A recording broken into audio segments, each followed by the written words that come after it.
পৃথিবীর মধ্যে একজন মহিলা শুধুমাত্র আল্লাহ তাবারক ওয়া তাআলার কাছে নিজের সতীত্বের গ্যারান্টি দিয়েছিলেন। সেই মহিলাটাকে তিনি হলেন ঈসা নবীর মা অর্থাৎ মারিয়াম। মারিয়াম কেমন ছিল দেখেন। মারিয়াম তিনি একদিন গোসলের জন্য রেডি হয়ে আছেন। মারিয়ামের গোসল শেষ হয়ে গেল। মারিয়াম তার সামনে দেখতে পেল যে একজন যুবক নওজোয়ান পুরুষ তার সামনে দাঁড়িয়ে আছে। ঠিক ওরকম সময় মারিয়াম তার দিকে হাত বাড়িয়ে বলছে, যুবক, আমি তোমার কাছ থেকে পানাহ চাইছি, তুমি আমার কাছ থেকে চলে যাও, তুমি আমার গায়ে হাত দেবে না, তুমি আমার কাছ থেকে তুমি চলে যাও।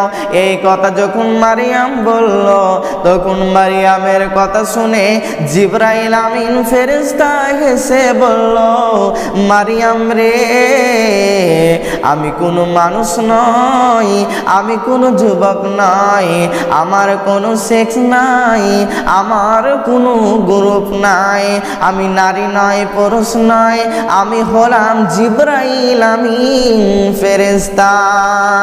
মারিয়াম, আমি তোমার জন্য আমার আল্লাহর তরফ থেকে একটা সুসংবাদ নিয়ে এসেছি। সেই সুসংবাদটা হলো আমার আল্লাহ তোমাকে সন্তানের মা বানাবে। এই কথা যখন মারিয়াম শুনল, মারিয়ামের মুখটা কালো হয়ে গেল। মারিয়াম ভয়ে কাঁপতে আরম্ভ করলো এবং মারিয়াম বলতে আরম্ভ করলো, যদি আমার আল্লাহ আমার গর্ভে যদি সন্তান দেয়, তাহলে আমার সন্তানকে আমি রাখবো কোথা, আমার জানকে আমি রাখবো কোথা, আমার মুখকে আমি দেখাবো কোথা, আমি মানুষের কাছে আমি কিভাবে যাব। এই কথা ভাবতে আরম্ভ করলো। ও ঠিক ওরকম সময় জিবরাইল আমিন তাকে বলল, মারিয়াম রে, তুমি কোনো চিন্তা করিও না, তুমি কোনো হতাশ হইও না। মারিয়াম, তোমার ইজ্জতকে বারবার মালিক আল্লাহ তুইজ্জু মান তাশা ওয়া তুযিল্লু মান তাশা, আমার আল্লাহ যাকে চান তাকে ইজ্জত দেন, আর আমার আল্লাহ যাকে চান তার ইজ্জতকে, তার মর্যাদাকে নামিয়ে দেন, কমিয়ে দেন। অথচ মারিয়াম, তুমি চিন্তা করো না তোমার ইজ্জত কিভাবে ওপরে উঠবে, একথা আমার আল্লাহ নিজেই ঠিক করে রেখেছে। অথচ মারিয়াম, তোমার কোনো টেনশনের কারণ নেই। এই কথা যখন বলল, তখন কি করলো জিবরাইল আমিন মারিয়ামের গায়ে, মারিয়ামের শরীরে একটা ফু মেরে দিল।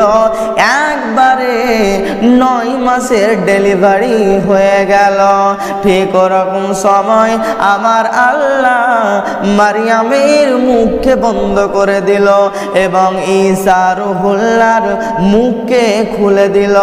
এরপরে ঈসা নিজে বলতে আরম্ভ করলো, তোমরা সবাই শোনো, আমার মাকে তোমরা কেউ খারাপ বলবে না, আমি হলাম আল্লাহর দুধ নবী বা ঈসা রুহুল্লাহ, আমার মাকে কেউ খারাপ বলবে না। অথচ তোমরা শোনো, আমার মা হলো একজন দিনদারিতা মহিলা, আমার মাকে তোমরা কেউ খারাপ বলতে পারবে না। আমার মা আল্লাহর কাছে নিজের সতীত্বের গ্যারান্টি দিয়েছিল। তাহলে মারিয়াম কেমন ছিল?